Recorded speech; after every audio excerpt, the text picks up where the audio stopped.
I never thought I would be here, sitting in my mother-in-law's guest room, staring at the ceiling, my bag still unpacked beside me. My life, my marriage, everything I built for the last 8 years, crumbling like a sandcastle against the tide, all because of one woman, Sarah. It started so subtly I almost missed it. I should have seen the warning signs earlier, the slow unraveling of what used to be a happy marriage. But love makes you blind, doesn't it? I told myself I was overreacting, that I was just being paranoid, but deep down, I knew. I knew the moment I walked into my husband's office on his birthday and saw her standing there with a cake that said, "To my work, hubby." Mark didn't even look guilty. He just grinned, as if this was normal, as if the woman standing beside him, the one who threw away our wedding anniversary mug because it didn't fit the office aesthetic, wasn't actively trying to replace me. "Oh, Amy, you came too," Sarah said, her voice laced with feigned surprise. "Mark, you didn't tell me your real wife was coming."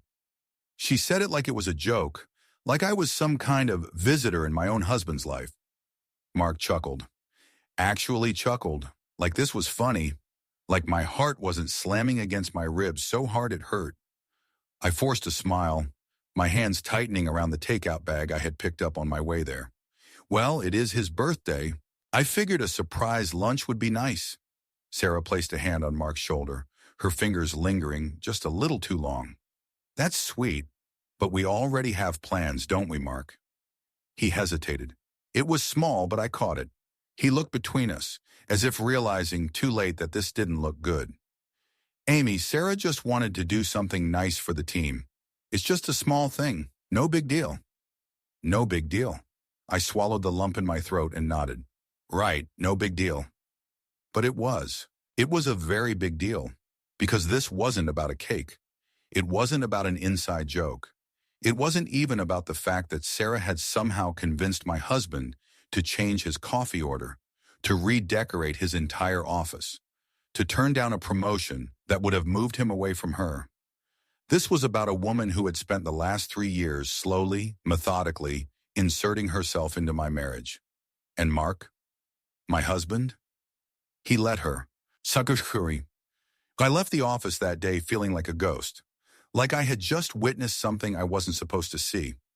I drove home in silence, gripping the steering wheel so tightly my knuckles turned white. Every red flag I had ignored, every dismissive comment Mark had made, every moment I told myself I was just imagining things, it all came crashing down at once. When Mark got home that night, he acted like nothing happened. "Hey, babe," he said casually, tossing his keys on the counter. "Thanks for stopping by earlier. That was nice of you." I stared at him, my hands trembling as I set down the wine glass I had been holding. "Was it?" He frowned. "What's that supposed to mean?" I took a deep breath. I had promised myself I wouldn't lose my temper. I wanted to approach this calmly, to make him see reason. "Mark, she called you her work husband," I said, my voice barely above a whisper. "Right in front of me." He rolled his eyes. "Amy, it's just a joke. People say that kind of thing all the time at work. It doesn't mean anything." "But it does," I insisted. "She threw away our anniversary mug. She schedules work events on our special days. She tells everyone she takes better care of you than I do." He sighed, rubbing his temples like I was exhausting him. "Amy, you're reading too much into this. Sarah is just Sarah. She jokes around, she's blunt, but she doesn't mean anything by it." I stared at him in disbelief. "She broke the mug on purpose, Mark." His expression faltered for a second, but then he shook his head. "She told me it was an accident." I let out a bitter laugh. "And you believed her?" He ran a hand through his hair, exasperated. "What do you want me to do, Amy? She's my co-worker. I can't just ignore her. We work together every day." I swallowed the lump in my throat, feeling a deep ache settle in my chest. "I want you to set boundaries. I want you to stop letting her disrespect me. I want you to put me first." His face softened slightly, but there was still doubt in his eyes. "Amy, come on. You know you're the most important person in my life." But I didn't feel like it. Not anymore. The next few days passed in a blur. Mark acted as if our conversation never happened. I, on the other hand, Felt like I was unraveling. Then one night, I did something I had promised myself I would never do. I checked his phone. I knew it was wrong. I knew I was crossing a line. But I had to know. I had to see for myself if I was losing my mind. What I found wasn't proof of an affair, not in the traditional sense.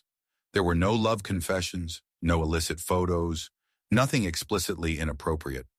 But the messages between him and Sarah still made my stomach turn. She called him her person. She complained about how hard her day was and how she only felt better after talking to him. She sent him photos, not of herself, but of little things throughout her day. Her morning coffee, a funny sign she saw, a meal she cooked. And Mark, he responded, every time, quickly. He didn't flirt, but he was always available, always validating her, always giving her attention. When she wrote, "I don't know what I'd do without you," he replied, "I'm always here for you." And that was enough. It was enough to make me realize that I wasn't crazy, that Sarah had wormed her way into my husband's life in a way that left no room for me. It was an emotional affair. Maybe he didn't see it that way, but I did. When I confronted him, he denied it at first. "Amy, we're just friends. I never crossed a line." But when I told him I had read the messages, his expression changed. Guilt. For the first time, real guilt flashed across his face. I didn't think it was that serious," he muttered. "It was just nice to have someone at work who understood me." "Someone who understood you," I repeated, my voice shaking. "Mark, I am supposed to be that person, not her." He exhaled slowly, rubbing his face. "I didn't mean for it to get this far." "But it did." Silence. Finally, I said the words that had been sitting on my tongue for weeks. "I need space." His head snapped up. "What?" "I'm staying with your mom for a few days. I need time to think." Panic flickered in his eyes. "Amy, come on, let's just—" "No," I cut him off. "If you really care about our marriage, you'll give me this." He swallowed hard. Then finally he nodded. "Okay." At my mother-in-law's house, I cried harder than I had in years. She didn't press me for details. She just hugged me and said, "I love my son, but if he's hurting you, you do what you need to do." I didn't respond because I didn't know what I needed to do. But I knew one thing for certain: something had to change. The days that followed were a strange mix of loneliness and clarity. For the first time in years, I didn't have to walk on eggshells around Mark's obliviousness. I wasn't waiting for him to notice the hurt in my eyes, to defend me from Sarah's constant jabs. I wasn't battling against someone who had silently taken over my marriage. But that didn't make it hurt any less. Mark called and texted constantly. He asked how I was, if I was okay, if I was coming home soon. I kept my responses short. "I need time." I meant it. I wasn't just making him sweat. I needed to decide if this marriage was even worth saving. On the fourth night, I finally picked up when he called. "Amy," he said, his voice strained. "Please, just talk to me." I took a deep breath. "Fine. Talk." He hesitated. I miss you." I closed my eyes. "That's not enough." "I know," he sighed. "I know I messed up, Amy. But I swear, I never meant to hurt you." "You didn't mean to," I repeated bitterly. "But you did." "I get that now. I do." For the first time, his voice sounded different.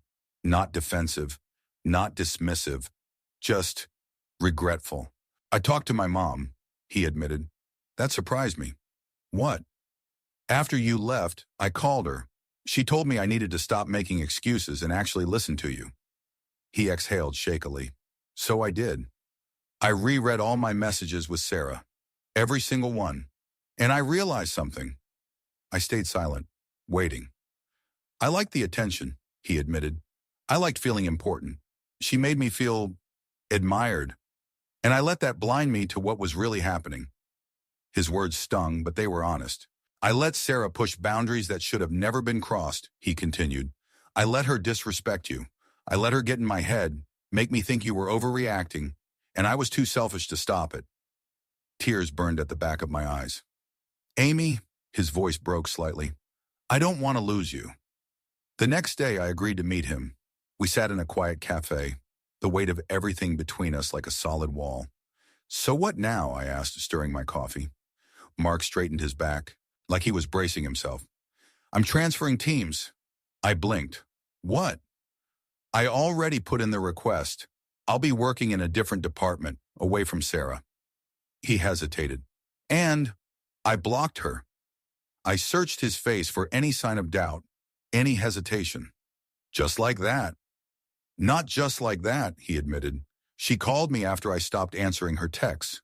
When I told her we couldn't be friends anymore, she freaked out, said I was being controlled, said she'd always been there for me and that I was throwing our friendship away for nothing. I clenched my fists. And what did you say? He held my gaze. I said, no, Sarah, I'm throwing it away for my wife. A shaky breath left my lips. And then I hung up. He ran a hand through his hair. She went ballistic, sent me a long email about how I was making a mistake. I didn't read the whole thing, just deleted it. I didn't know what to say. For the first time, he had actually done something. I know this isn't enough to fix everything, he said carefully, but I'm ready to do whatever it takes to make this right. I took a sip of my coffee, trying to steady myself. Counseling, I said. Both individual and couples counseling. He nodded. Already booked. I start mine next week. We can start ours whenever you're ready. That surprised me. You already booked it? He nodded again. I meant it when I said I was ready. It wasn't an instant fix. Trust doesn't rebuild overnight. I still needed space, and he respected that. I stayed at a friend's place for another week before deciding to come home. Sarah didn't take her loss lightly. She tried stirring things up at work, claiming Mark had been brainwashed by a jealous wife. But without his engagement, her influence faded. The last I heard, she had latched onto another coworker. As for us, we were healing. It wasn't easy. I still had moments of doubt, moments of anger. But for the first time in a long time, I felt like Mark saw me again. And that was worth fighting for.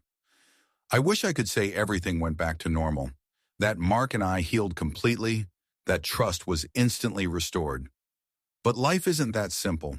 Some days were good, and others were filled with silence, with lingering resentment, with the question neither of us wanted to say out loud. Was it too late? Mark tried. I saw it in the way he listened more, the way he made space for my emotions instead of brushing them off. He checked in, gave me time, proved in small ways that he was committed to rebuilding what had been broken. But trust isn't something you can force. It takes time, and I wasn't sure if we had enough of it left. As for Sarah, she didn't fade away quietly. She tried to play the victim, twisting the story at work, painting me as the controlling wife who ripped away her closest friend. She spread rumors, hoping to turn Mark's colleagues against him, but people started seeing through her. Her behavior became erratic. Too many emotional outbursts, too many attempts to manipulate the narrative. Eventually, it backfired. Management took notice. Complaints were filed. The last thing I heard, she put in her resignation. Something about a toxic work environment. Poetic, really. I never saw her again. One evening, Mark and I sat on the porch, watching the sky turn shades of orange and violet. He reached for my hand. Do you still believe in us? He asked quietly. I thought about it, about everything we had been through.